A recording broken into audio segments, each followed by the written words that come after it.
Brilliant. Well done. Interesting to note, the song is called Rivalry, obviously. It's by a group called Airborne. We're going to have to win the game on the ground, I think. I just don't really trust the young kid yet. He's number 9. Number 9. The alter ego will return because it's like, here's how I would describe it to be. The way I see it is like the cork on a champagne bottle is just ready to pop, and once it does, it's going to be overflowing with joy. Vikings, Green Bay, first time in the 2025 season. You'll hear that game on this radio station. Our coverage begins at 10 a.m. Saturday. Be here for the pooch. And that will be at shortly after 12 o'clock. Again, as always, there's reaction to all of our montage action. That was the best montage Blandon has done since Monday. Welcome back to the Spotlight, young man. But enough about 10. I'm looking forward to what comes up on Wheel of Topic. I care, Common. I care. There will be no Wheel of Topic today. I know exactly what I want to talk about in what order. I actually prepped a little bit. It's not like there's so much going on. I mean, first and foremost, it's the border battle. It's Packer Week. Second of all, the border battle, Packer Week. And third of all, border battle, Packer Week. Though there is one other topic. I haven't checked my email in about 3 or 4 days. And so I got behind. And now I realize, Ted, are you familiar with an artist? I know Warren is, an artist called Rod Stewart. Yes. He has a line in a song that says, I know I keep you amused, but I feel I'm being used. Do you know what Rod Stewart song that is from, Tennessee? Ready. Ding, ding. I mean, I only know ding, like 2 ding, Rod Stewart songs. Ding. Someone say Maggie May? Yes, that's correct. Oh. That's right. I know I keep you amused. I feel I'm being used, and I now realize I'm being used by the the 64.com. They had actually alerted me to the fact that I was included. They write, "Hey, Dan, quick FYI before listeners start asking." Because they knew the listeners would be all over this. Your show, The Common Man, is in a 64-show bracket launching Thursday, November 20th, to determine America's best sports podcast, radio/podcast. Single elimination over 6 rounds. So there's no mulligans. There's no going back to the first tee and starting over. I'm matched up against Karch and Anderson. Karch and Anderson. The ticket, 97.1. 97.1, the ticket. Unfiltered. Here's some context. This is the 64. We've run 35-plus tournaments since April. So they're relatively new to the internet scene. Restaurants, barbecue, barbershops. Thousands vote in each tournament. McAfee. They don't even have to lift his first name. When you're that popular, they just say McAfee, Dan Patrick, Lebitard. WFAN shows and regional powerhouses are all in it. I wonder if we're considered a regional powerhouse. I think we are. National brands versus regional shows with cult followings. I think we have a cult following. I think that sums us up. I think the Common Man program is an acquired taste. Not asking you to promote it. But I am. Just wanted you to know before your listeners start tagging you or asking about it tomorrow. Because that's what they're going to do. Yeah. Could be easy content if you need it. And then they even tell me how to intro it. Apparently, we're in some bracket. And I would not have known to introduce it that way. I'm glad they did it because I wasn't sure how to talk about it.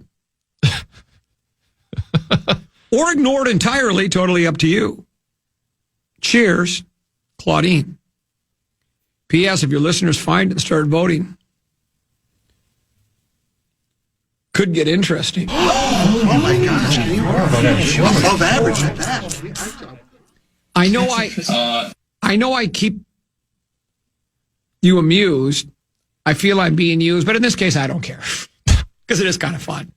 And I would like all of my listeners to go to my guess is Lebitard doesn't care. McAfee doesn't care. No. Colin Coward could care less. But the regional powerhouses like me, The underdogs. hey, I'd like a little bit of notoriety. So I'm encouraging everyone to vote early and vote often. Stuff the ballot box. A lot of people are saying the ballot boxes have been stuffed. Stuff the ballot boxes for me. And you know what I was told by someone in the coroner's office? The Power Trip would be delighted, excited, and looks forward to squaring off against the common man. I think they want nothing to do with us. You know what? That'd be embarrassing to lose to us. You know what I'll tell them? Come on in, the water's warm. Bring it on. Yeah, bring it on. Bring it.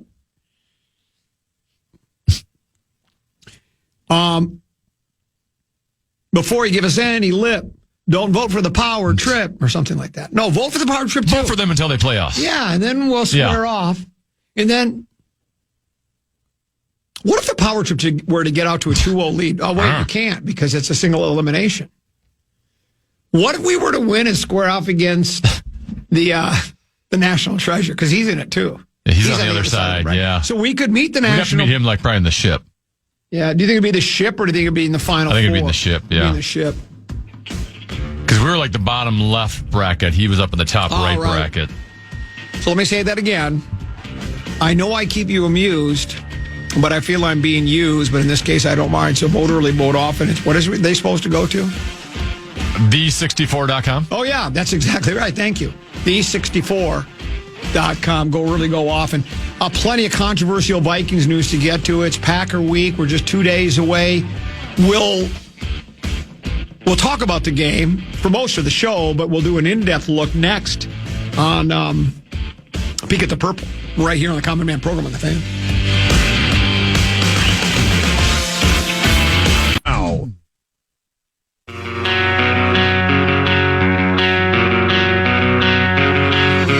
It's the Black Friday tradition you don't want to miss.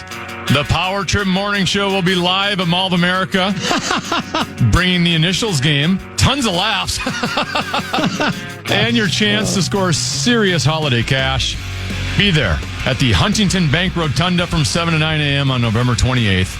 Check out KFAN.com, keyword calendar for all the details.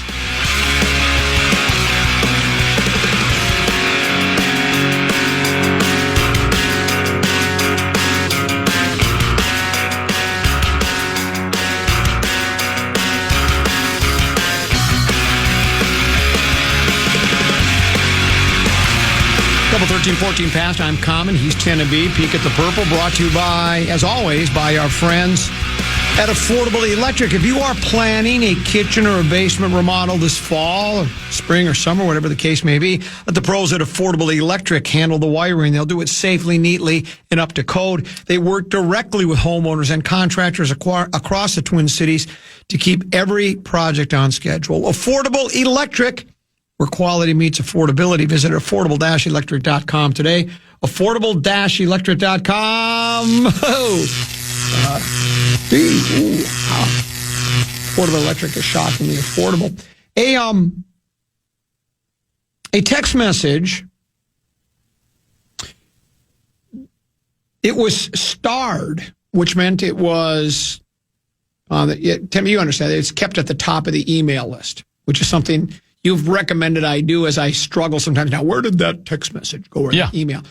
This was starred from Big Ticket's show, and it was still from yesterday. But here's what it said. Lavelle, instead of O'Connell's endless sloganeering, analytics, scripted plays, eyes and feet, feet and eyes, how about he devise a simple, efficient game plan for what the quarterback can actually do well at this stage of his young career? Head coach is not doing the young quarterback any favors. While that seems to make sense on the surface, and now I was frantically searching for the story that I quoted from the other day, Tenneby, and now I can't find it, of course. But it was the story in which Wes Phillips, the Vikings offensive coordinator, remember when I quoted from that story where he said, and I wish I had the exact quote because I don't want anything to get lost in the translation, but he was basically saying, we can't dumb things down just for the quarterback so he can get by. We have other players on this team. We have, there's more than just, it's not all about the quarterback. It's about the team. It's about all 53 guys. It's about the organization.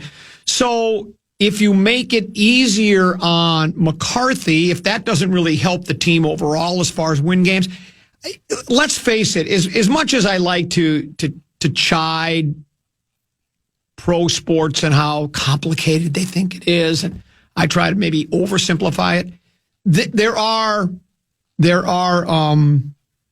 nuances to every sport that if you don't play the game, you don't understand it completely. When I'm watching a game on TV, but I don't know if you're the same way, I don't know exactly what formation they're doing and what's going on. When you listen to the Ben Liebers of the world or the analysts that are on Fox or CBS or ESPN or Amazon or whatever, you can tell they've played the game at a very high level and they understand it all.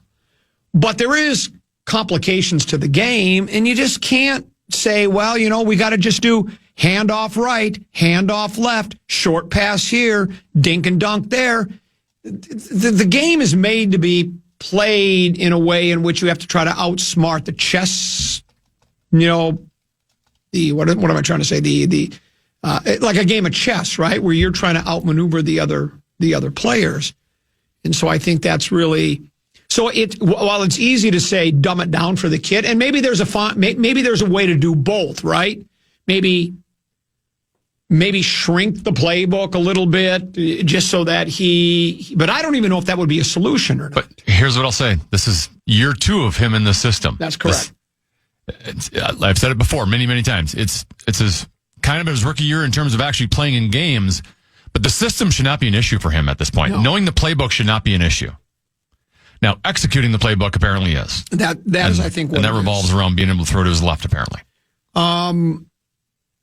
Here is another starred text message that I starred. I starred in it. No, it was to the Paul Allen Project 9 to noon, and they were at the Friday Football Feast today. This came over at 10:45:19. That's what it says.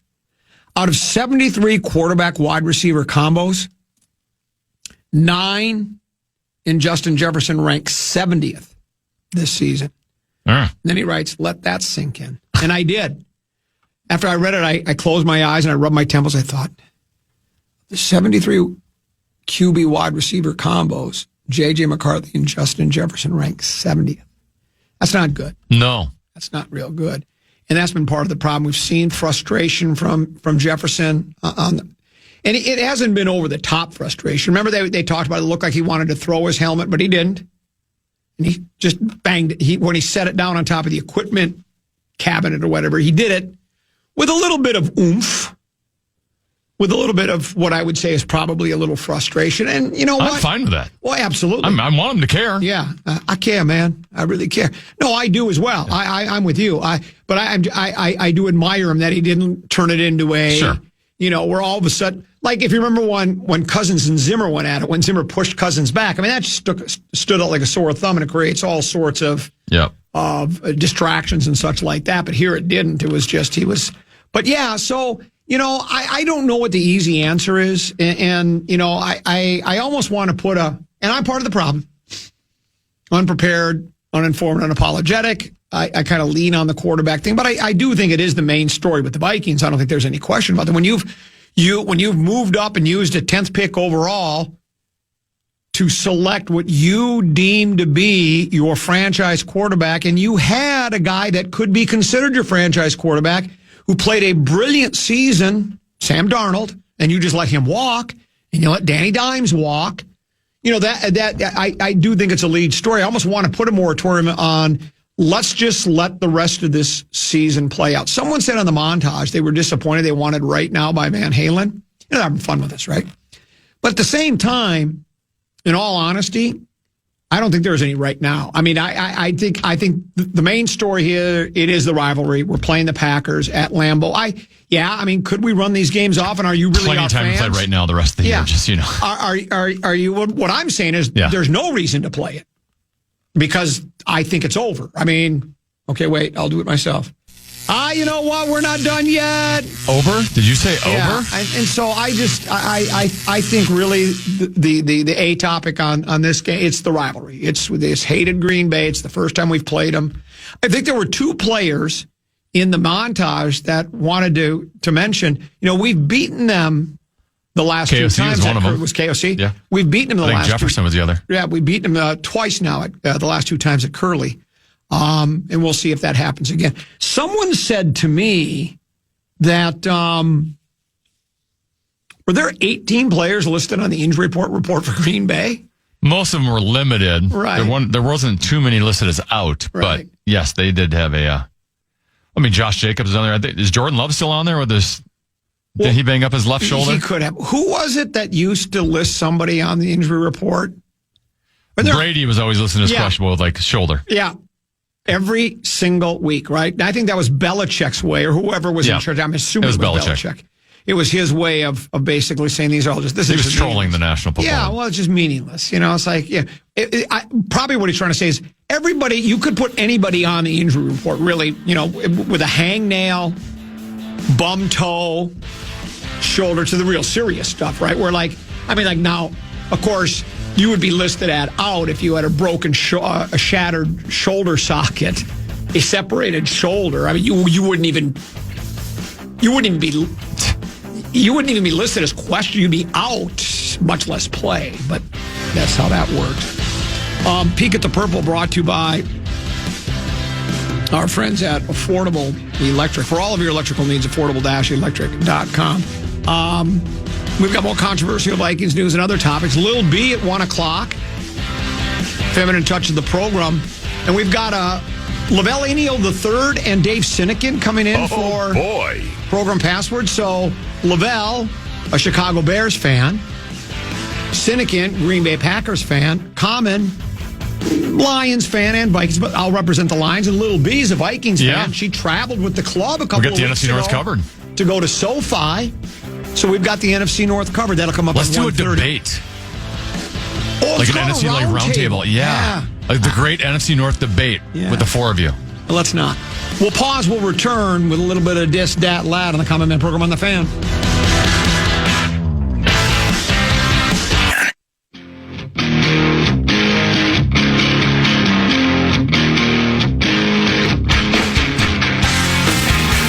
KFAN and the Vikings are teaming up for Toys for Tots. Join us live at Shields in Eden Prairie on Tuesday, December 2nd from 5:30 a.m. to 6:30 p.m. for our annual broadcast presented by Unreal.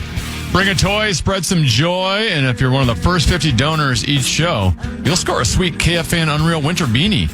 Details at KFAN.com/toys. But I'm so sick of all your lies, so shut it now.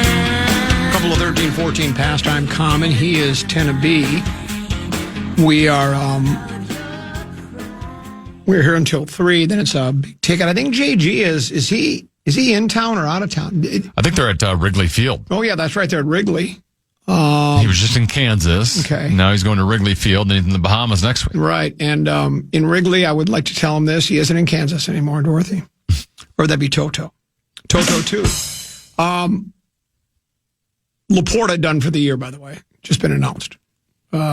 He was out. He was on that 4-game thing with a bad back, and now they've said he is out for the season. So the Lions will be without Laporta. That basically slams their window shut for this year. He is so important to that team. He might be the most important offensive player in that team. I know that sounds crazy when you have Sonic and Knuckles and you have Goff and you have number 14. But I was reading a piece on him on some of the numbers, and it's extraordinary that some of his numbers match what wide receivers do. And what he's been really good at that the coach has been raving about is he's gotten so much better at pass protection and run blocking. He just does so many different things for them. I think that's a monumental loss for the kiddies. But you know what, Tennessee? You know what we say? Next man up. I was pulled over yesterday by the State Highway Patrol and received my 4th written warning in the last 3 years. I never get ticketed. Never. They just give me a written warning. It's because of the way I comport myself with the officer. Yeah. Dan Cole, have you any wool? Yes, sir. 3 bags full. Very respectful of the officer. Though I will tell you, while I was speeding, I was right and the officer was wrong. But if I say that, I get a ticket. Above average at that. Driving down 94, headed to Woodbury to pick up my lovely wife, Potato, and then I'm going to take her over to Mauer Chev to pick up her car. They got to the bottom of it on the electrical problem. It was something about a something or other update. You know, they're always updating things. Like, Did they update the conculator? Yeah, they updated the conculator. So I'm driving in the left lane. By the way, this highway patrol has been alongside me for almost the entire trip from Minneapolis to St. Paul. I'm not sure where he's headed. He's just, patrolling the highways and the byways. We even make eye contact. He even brings it up during the stop that, we saw each other going side by side. Everything was going good. Why did you decide to go around that car so fast? I said, well, they were in the left lane doing 60. And I have to pick up my wife. I'm already late to pick her up. He goes, well, the speed limit is 55. She wasn't doing anything wrong. I said, well, I was trying to keep up with traffic flow when everybody else was doing 70. Well, she wasn't doing anything wrong. You're right. And then, do you have your driver's license? Give my driver's license, the whole thing. And, yeah, you're right. I shouldn't have done that. You're right. I just was kind of in a hurry. And slower traffic is supposed to move to the right. She should not have been in the left lane doing 60. I don't care if it's 55 miles an hour. That's not how it works. Now, technically, the speed limit is they can pull you over doing 56, right? Yeah. If you're doing 56, you are breaking the law. A lot of gray area. So they can do it, and 60 miles an hour is 5 miles over the speed limit. But I think he was annoyed because, I had to hit it to almost low 70s, mid 70s to go around her, right? I wanted to get around. Then I was going to go back to what everybody else is doing, 70 miles an hour. There's open space between her and the cars in front of her for about a mile. And everything else is backed up in the left and the right, in the two right-hand lanes. But I swallowed my pride.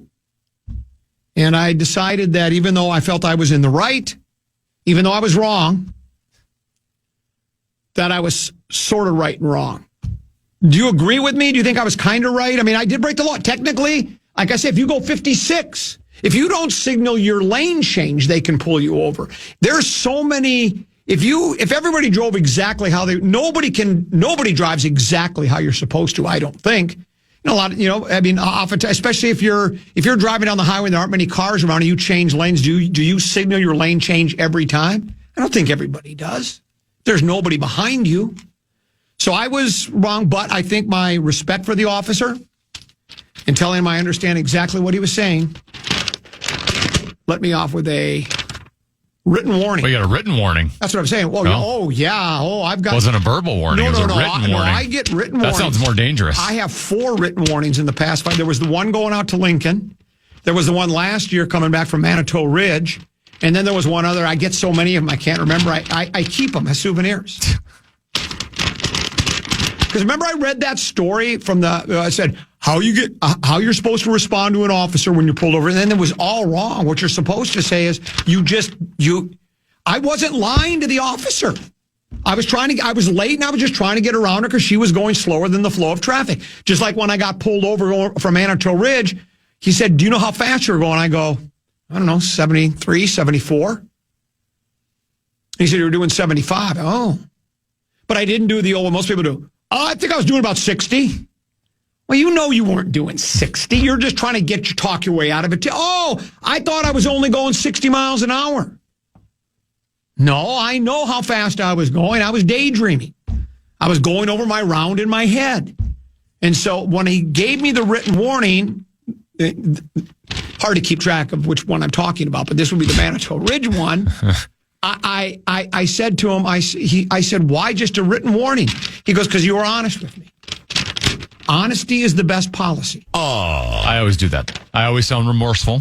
You have to. And just honest, yeah. Yeah, just honest. Instead of, It's refreshing for them. If I would have said, I think I was doing 60, maybe 61, He's going to go, why are you doing this? You know you weren't doing 60 or 60. You're not going to get out of the ticket doing 60 or 61. If you were doing 60 or 61, I wouldn't have pulled you over. I had a left lane today where someone was going 50 in the left lane down Highway 100. Yeah. And I always have to like zoom past him and just look at him like, who's the type of person that will, I have to get a picture of the person that would actually do this instead of just moving over. It makes zero sense. I'm with you. I would say in your situation, while you are right to a certain extent, it's still a little dangerous to be hitting 70 with a police officer nearby. Well, I'd spaced out that he was even there. But I would like the police officer to take the person that's in the left lane going the same speed as everyone else with lots of room and without pulling over. Yes. We need to have those people pulled over as well. And explain to them that if you want to drive 60, then you have to be in that middle lane or the right lane. You just can't be in the left lane because it's obvious she wasn't getting ready to exit soon. She's just probably on her way to Wisconsin. Well, and that's my problem with I-94 heading towards your place is there are so many left exits. Right, like if you're out of the Lowry Tunnel and you want to go north on 35W, you got to be on the left lane. If you want to go once you get closer to St. Paul and you want to go north on 280, you got to go in the left lane. And what happens is you get a lot of slow drivers in the left lane, correct? Because they are thinking about exiting instead of, hey, I can't be going slow in the left lane. So it's just it's a mess that highway. Are you familiar with WCCO Television and their Good Question segment? Do they still do it? I don't know. Well, but this one was from, what's the date today? November 21st. This was from the 18th. Good question. What's the best way to handle the I-394, I-94 interchange? Oh, no. It's by Susan Elizabeth Littlefield. It's a situation thousands of Twin Cities drivers face daily. Many commuters know the Interstate 394 and Interstate 94 interchange seems to back up almost every afternoon. No, not almost every afternoon. Every afternoon. Well, it's not even the afternoons anymore. It's all day. It's exactly right. And you face the choice. Should you wait in the back of the line or try to get closer and swoop in? Yep. So what should drivers do in a traffic backup? Good question. There are many reasons to hang out on the west side of the Twin Cities, but heading back toward the Minneapolis skyline can get ugly. The Minnesota Department of Transportation told WCCO it's a tricky area because it leads into a tunnel that is only 3 lanes. And because it's between the Basilica and Loring Park, expanding would be tricky, which leaves a dilemma for drivers. It's a dilemma that comes up at Interstate 35 and I-94, too. Minnesota State Patrol Lieutenant Mike Lee said it's a question that's been asked time and again, and he gets it. He says it's best to do the quick slip-in. No, he says it's best to wait it out. He says it's unfortunate, it's time-consuming, it's frustrating, but it's a lot better than having to cut in at the last second and create a dangerous situation. No, we really don't recommend people cutting over. So despite the urge, he says what's worse for time is best for safety. Minnesota nice, drive nice, take your time, and plan ahead. This is different than the zipper merge. That's when 2 lanes merge into 1 point. In that case, MnDOT said cars should drive to the end point of the merge at regular speed, then alternate in zipper fashion. And I think the people get the two confused. That's why when it's brought up, the 394-94 quick slip-in, people can confuse that with the zipper merge. I've never claimed it's a zipper merge. That's what people think. Yeah. And here's what let me try to establish this, Tenneby, once and for all. It's not for the faint of heart to slip in. It's for only accomplished, skilled drivers. Drivers such as myself that, and I can show you the certificate, I'm a graduate of the Skip Barber Racing School. I went to the Skip Barber Racing School and I graduated. I raced in the Children's Grand Prix. And I've always said this, if you are in the west exit lane, there's 3 lanes, right? One's to exit downtown, one's to go 94, to go a 94 west, and the other to go 94 east, right? If you're going to try to swoop in, you must do it in which you never slow the people down behind you that are going west. You can't do that. And you can't force your way in, come to a stop and force your way in. You have to time it right and wait, because there's usually a gap does create, not all the time. And if the gap is not created, then guess what you do? And I've had to do this.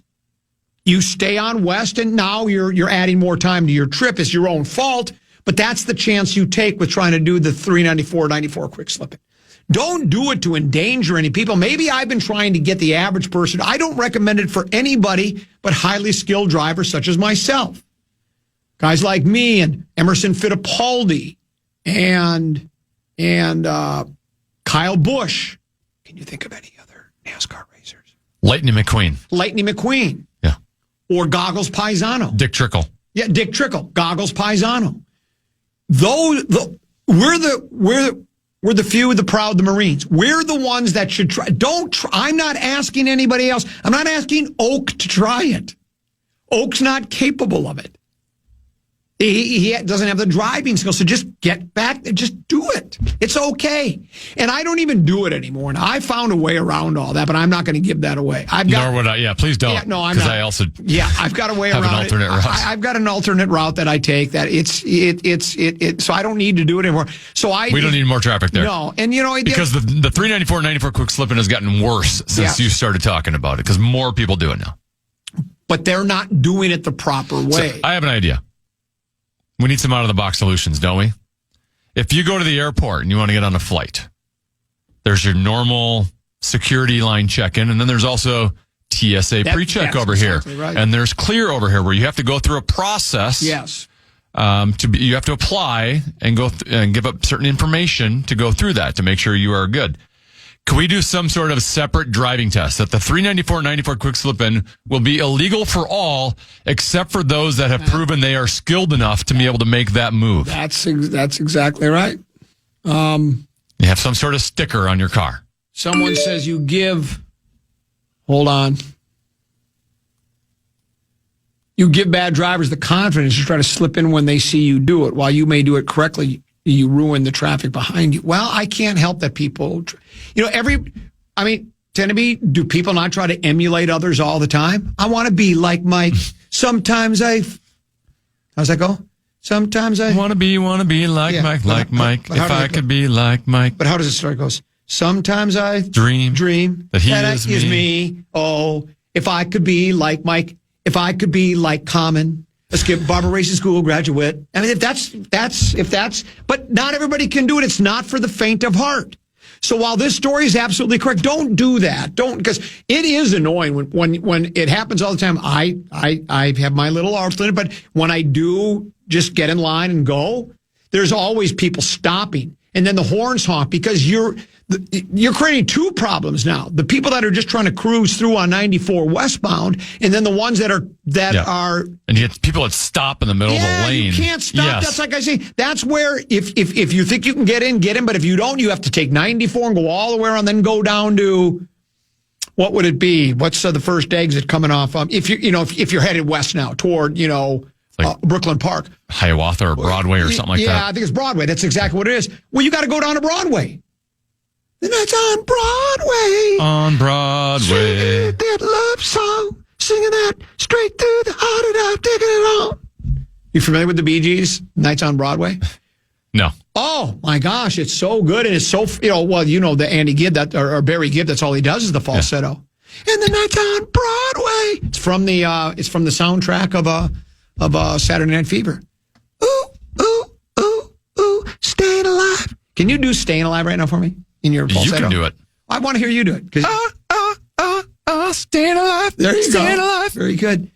Someone said... I was just going to say, I have thought about, because I've driven by there multiple times, is there an engineering change we can make here to not have such an issue? And I'm sure it'd be very expensive, but is there a way to do like some sort of like underground tunnel, or can we use the Hartman Highway, the carpool lane that seems to barely get used in that spot? Is there a way to use some of that to almost create like two different lanes, two options before you have to meet and merge together? Well, the issue is like they say you have the Basilica and Loring Park. It's just very cramped there. It's just really bad. That's what I'm wondering if you could still use that carpool lane. I don't know. I don't know if that would work or not. But someone sends a text that says, is the Skip Barber diploma your only diploma? Well, I not only do I have 4 years of college eligibility to run, but I have 2 of high school. I do have a diploma from Brown Institute. And just so you know, closed circuit to Alec Lewis, it's Brown Institute, the broadcast school, not the Ivy League school. Not the Ivy League school that he thought I graduated from. That That's an honest mistake. If you listen to the Grum, right, and you think, boy, this guy's pretty bright.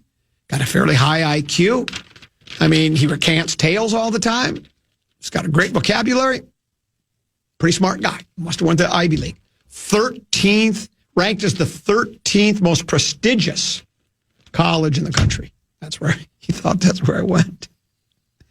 Did he get nominated for? Did the committee get that as a PST yet? I don't know if we had that nominated or not. All you have to do is go back to get audio. Is when he appeared on Program Passwords. It was right after Program Passwords. We invited him to stick around for a while, and he said, "When I heard the clown from Brown, I thought it was. I mean, we got audio. It's so good. Even I like it."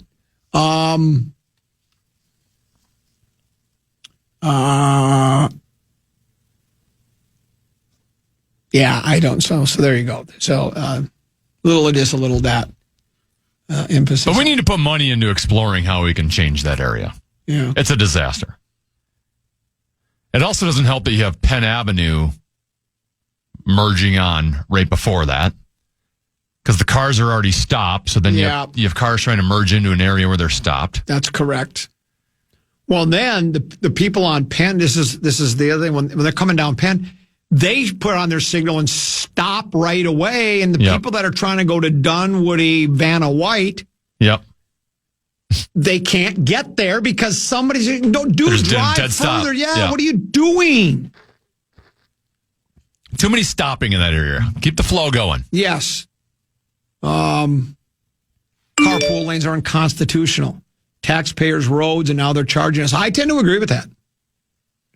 We're already paying for it with your gas tax goes to pay for the roads. Your vehicle tax. Matter of fact, do you remember the reason Jesse Ventura? I think most of our older listeners, middle-aged to older, know who Jesse Ventura is. That he was the governor of the state of Minnesota at one time. I voted for him. First vote I ever made in my life. Was it? Yeah, and I voted. You voted for him. I voted for him. Yeah. I did too, and he did a terrific job. But the reason he ran for governor was because the state was charging him more for his license tabs for his Porsche than you would have to pay for your Impala. And he's right. Just because you have a more expensive car, you're supposed to pay a higher It is bizarre. tax. That doesn't seem right to me. Now, I know we have... You could say that with all taxes, though. I know we have a graduated. We have different tax brackets. I think that's imminently more fair than just the cars. But in cars, dun, dun, dun, dun, dun, dun. But anyway, you could make it. But Ventura ran, and then he won because of that. That was his one issue. And I guess a lot of people have Porsches because he won the election. It was so shocking that Skip Humphrey, the son of the late Hubert Horatio Humphrey, never ran for office again after that. Well, I'm sure he went home that night and he was going, I just lost to a wrestler. And I'm sure he felt... A third-party wrestler, too. It wasn't like he was backed by one of the two major parties. A third-party wrestler, and I'm assuming that Hubert was rolling over in his grave. Which PST had somebody rolling over in their grave and they're not even dead yet? Didn't we have that PST nominated not long ago? I don't remember. Somebody said on the air, so-and-so is rolling over their grave, and that person's not even dead yet. So they can't be rolling over in their grave. I always loved that one. I'm probably going to send people to an early grave, including my wife. We'll take a break. We'll come back. Lil B, feminine touch of the program. She joins us next here on The Fan.